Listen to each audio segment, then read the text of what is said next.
What's up, everybody? Welcome to another episode of Duval Against Y'all. I'm your host, Zach. You know how it is. Check me out on Twitter at blind_side_73. This is on the toiletstotitles network. Make sure to like and subscribe. Hit that notification bell so you don't miss anything new. I have a little surprise for you at the end. I'll tell you that you really make sure you subscribe for it to make sure you check that out. And then, of course, make sure to check out our sister network at the CFB Nation on YouTube also. But for college football, and that's starting now. We already had week 0. Week 1's basically here for college football. Make sure you check all that out. And it's not just like some basic big teams, big names. Some like these under the Raiders guys that can become big draft guys. The draft comes around. So make sure you check that out. But on today's episode of Duval Against Y'all, we're just going to be doing a little recap of week 3, and then I'm going to give you all the preseason.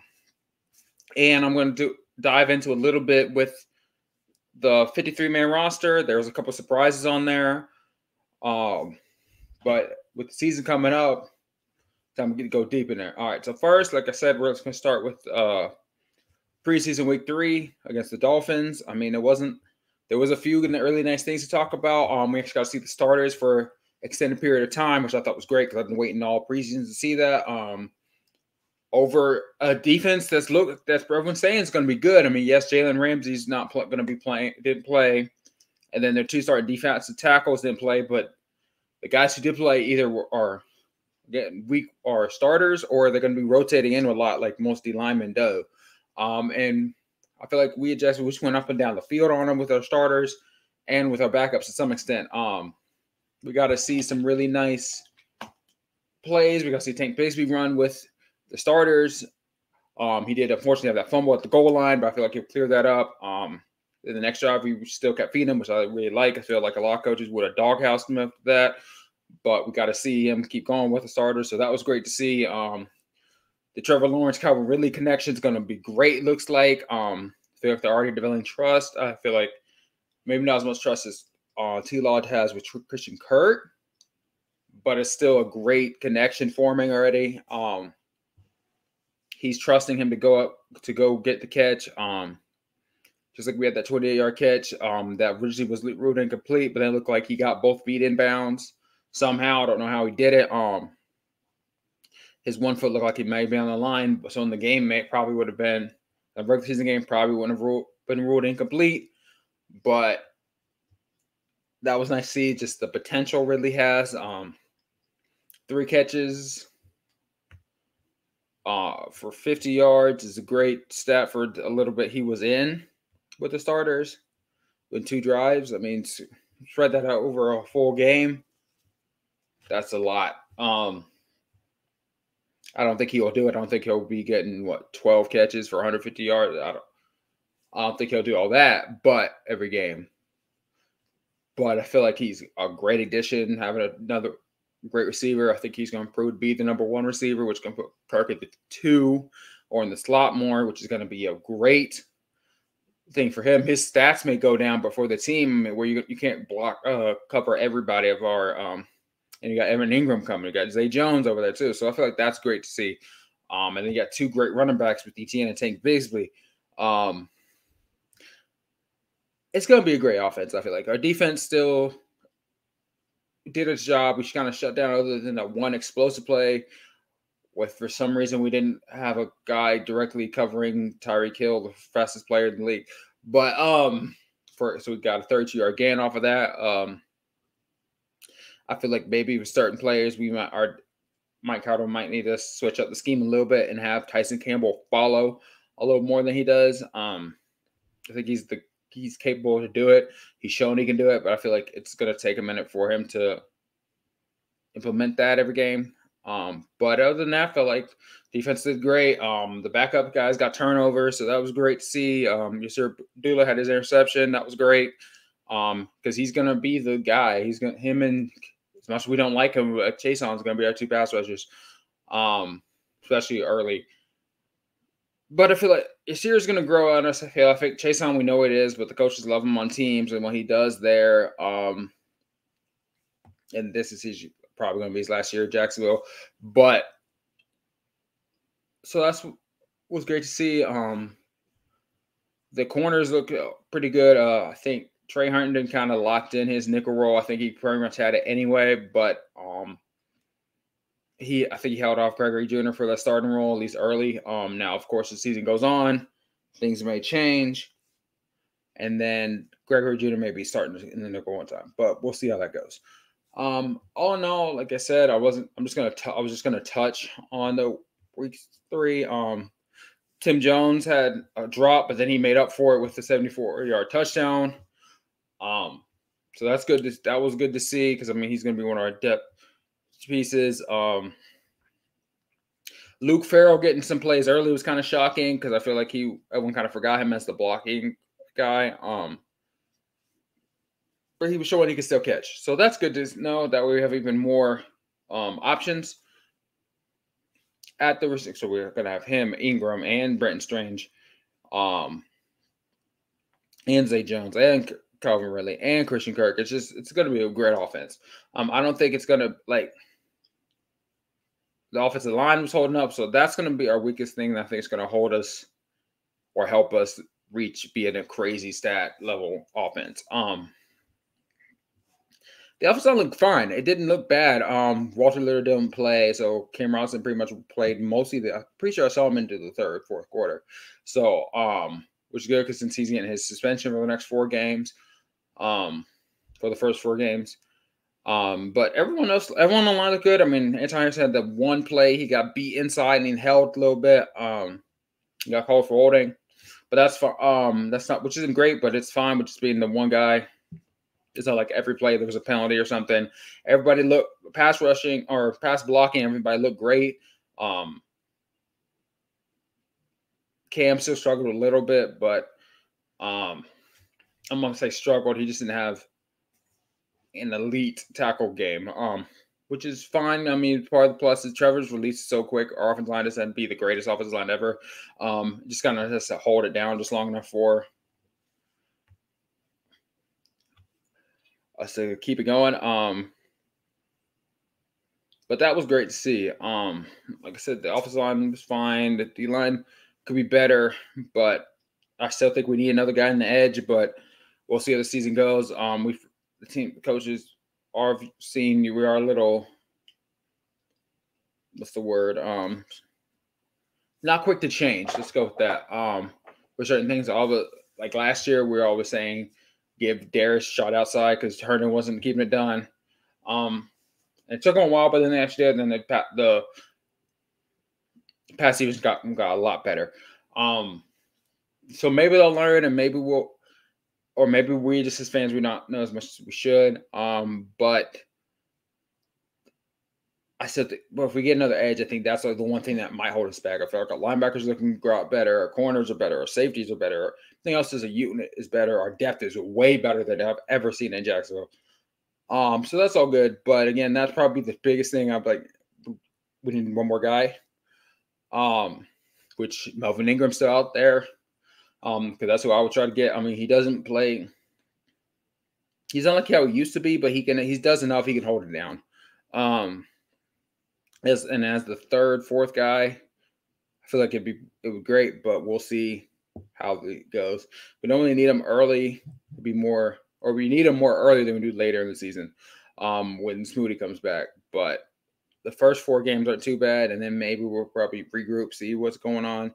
The only really great quarterback we're going to be playing as of right now. I mean, some guys, of course, Anthony Richardson could explode, or Desmond Ridder could explode. But as of right now, the only proven elite guy we played in the first 4 weeks is Mahomes. So we had trouble getting him down anyway, which that sucks. But we'll see. I think they're probably like, we can survive that and see what happens. I still would go get a guy now, but that's basically it for the preseason. All right, and so on Tuesday was the following day when every team had to cut down to their 53-man roster. The 53-man roster there's only one thing that was really majorly surprising for a lot of us. I mean, all of us, put out our little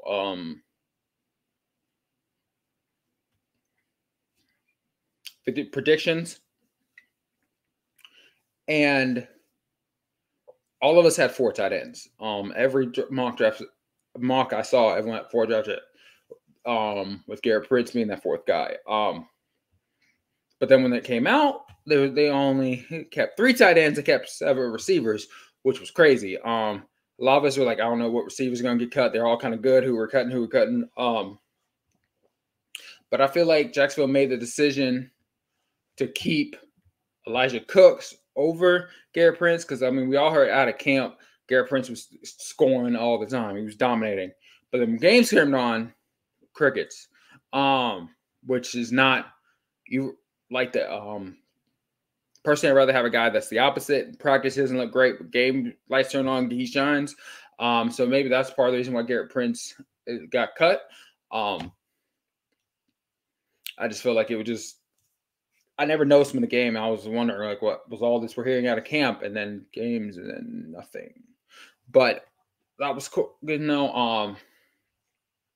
Off the initial roster, as of this recording, it was just announced that Devon Hamilton and Cooper Rogers are going on short-term on IR. They're at minimum will miss the first 4 weeks, and then I feel like they'll be back, which again is going to adjust who we means we're going to cut 3 people around there because Cam Robinson's suspension is going to be over at that time too. So a lot of these guys, they got 4 weeks to show. It's like the guys on the bottom of the roster, they're in place. They're probably going to do like a lineman. Then probably just like position groups, so like a 2 linemen and a D lineman. I'm assuming that may change. Somebody may get hurt. Then with Claybook's suspension, another one of or put on the commissioner's exempt list. That's another corner that opened, and who knows when he can come back off of his stuff. I'm not going into all of it because a lot of it's just I believe in prison guilt, innocent until proven guilty. So I'm not going to go into what all of his issues is. If you want to know what it is, you can look it up. And then we'll see what that goes into. But other than those, there wasn't really a big. And keeping 5 safeties was a little shocking. I thought Daniel Thomas may be close to his end, but with Antonio Johnson's injury, I think that's why they kept 5. Because I feel like Antonio Johnson's going to be maybe later in the year. We need him early, but I feel like it'll be later. Will be our big nickel over Wingard. And so he'll be like the guy that's going to come in and for like the Travis Kelce's, the George Kittles, the Mark Andrews, and help cover them. I mean, they were already having him cover Evan Ingram, and Evan Ingram's faster than a lot of those guys. I'm not saying he's better, but he's a lot faster than some of the other ones for like practice. But like Kittle and obviously Kelce are bigger guys too. So we'll see how that ends out. But I mean, other than that, I mean, we had 2 quarterbacks, T-Law and CJ. Hey, Beathard, we had 4 running backs, which a lot of us all had 4 running backs with ETN, Tanks, Bigsby, Darius Johnson, Jamal Hasty. I've been saying maybe we might cut Hasty if we need to keep another receiver, but because he was other than Snoop Connor of the guys who got like legit carries, he looked the worst, unfortunately. He looked great for us last year, but I feel like he was just a matter of numbers last year. But he was able to squeeze on team, which I thought was really cool. And then, of course, like I said, with the 7 receivers, and those receivers are Calvin Ridley, Christian Kirk, Zay Jones, Jamal Agnew, Tim Jones, Parker Washington, and Elijah Cooks. Parker Washington, I feel like, even though as a receiver, he probably didn't look as good as like some of the other ones, like a Seth Williams and stuff. He is the best. He is the backup returner. So if something happens to Jamal Agnew, he's the guy that won't return kicks. We remember last year, Agnew was getting down, then we put Christian Kirk back there. We really don't want our number 2 big, our highest paid receiver at the moment back there returning kicks like that. So that was good. So I'm glad. So that's why Parker's throwing team, and all people are like, yeah, he wasn't that good. He wasn't there for the receiver. He's more there for his punt return kicker return man duties. So that's all that was. Then we went to the offensive lineman, which we all know, Again, Cam Robinson doesn't count due to his suspension. He doesn't get 53 man yet, so that's why it's probably one of these guys probably not going to make it when Cam comes back. But of that, we have Walter Little, Ben Barch, Lou Fortner, Brandon Sheriff, Antoine Harrison, Tyler Shatley, and Cole Van Lin. I feel like, and then Josh Well was put on IR, so that's kind of hurt our depth. We did resign with putting Cooper Hodges, who also was on there. Cooper Hodges went to IR for 4 weeks, so instead of that, we've added Blake Hange since this, so that helps a little bit with our tackle depth. So hopefully Walter Little or Antoine Harrison doesn't get dinged up at all this year, and then if they do, obviously the best time for them to go down would be after Cam gets back, so that way we can just put him in as opposed to moving everything around. Again, we don't want any injuries, but it's good to have a backup plan. And then on D lineman, like I said, Devon Hamilton went down with his back injuries. We still don't know exactly how long he's going to be back. He was in the building, and they just put him on IR, so he's probably going to just miss the first 4 weeks. We'll be back, but we don't know, and that's really going to hurt us, especially because I feel like with him down, that means they're not going to put Trayvon Walker in his hand in the dirt as much as it needs to get done, which is really going to hurt our pass rush. I really, really hope we get somebody because he is so much a different player if he has his hand in his dirt as opposed to if he's pass rushing and a 2-point stance out of some back. I don't know what it is, but we got to figure that out. But that's just, I don't know. I can go a whole thing on that. But for now, we're just going to that. And then also so taking Devon Hamilton's spot is Angelo Plaxton, the lineman. I'm not sure if he'll keep it on the team when Hamilton gets back. Don't really know that much about him. Seen a couple clips going viral, but when he was with the Bears, but we'll see how everything goes down. Next group that was made the roster would be the linebackers, and so they grouped all the linebackers as opposed to mine when I had the edge and the inside backers separate. They just put them all together. So going off of that list, we got Yasir Abdullah, Josh Allen, Javion Chason, Caleb Johnson, Devin Lloyd, Chad Muma, Lua Khan, Shaq Quarterman, and Trayvon Walker. I think Caleb Johnson's probably going to be the guy that's getting cut when some of these guys come back, but we'll see. Should be Trace-on, but that's another argument because I think he's a good guy. His pass rush is not developed. We knew it was an issue when we drafted him. I don't think it was that bad. I don't like, at least with Walker, you see improvement. Still not great, but you see improvement. Chason, this is going into year 4. He looks the same guy as it was in year 1. At least from a pass rush standpoint. Because the coaches love him as a special teams guy. So I think that's part of the reason, like I said, that he's going to be on the roster. But we'll see how everything goes. But for now, that's how it went. I do think, no matter what, though, I think this is last year in Jacksonville. Next, safety group, which I said, shockingly, we went to 5. So we have Andre Cisco, Rashad Jenkins, Antonio Johnson, Daniel Thomas, and Andrew Wingard. Or, it was always the Jags. I feel like that's a solid group. I don't feel like there's really a huge weak link. It would be like it's probably Daniel Thomas, but he's so great. He's good at teams. So was Dewey. So we'll see how that goes. I feel like that's a solid group, though. I feel like that's a group that can hold. One of the safeties goes down. I feel like you can probably going to start Dewey, no matter who goes down, and then we'll just rotate everything else around. But I feel like that's the group that's probably the most prepared to hold that or running back if a guy goes down. And then corners, we have Tyson Campbell. Chris Claybook's officially technically made it, but he's also got put on the commissioner's exempt list, which doesn't, so he no longer counts against that roster. He no longer he can't practice or be around the team till he gets put off this list. So we'll see how that whole situation ends out. Like I touched on earlier, then we have Christian Braswell, Buster Brown, Trey Herndon, Gregory Jr., and Darius Williams, and Tyson Campbell. good group, solid group. We'll see how everything goes. But I feel like that's a good group. Like I said, there wasn't really a huge surprise guy who got cut. We were able to keep Nathan Ork back on the practice squad, so that's the only thing I'm like, I kind of want him to stay. And then none of our guys got picked up, which I thought was very interesting because there was all the rumors about other teams were trying to get our receivers. So I'm wondering if the receivers they were trying to get were Parker Washington and Elijah Cooks. Because where's all the reports and then it goes quiet when they can pick them up. That's the only thing. So I'm glad we were able to keep them. But other than that, I feel like everybody kind of that our starting roster, I feel like it's solid enough. We should be able to go like a 13-4-ish, if not better. There's only like a couple games on there. I remember saying that I was like, yeah.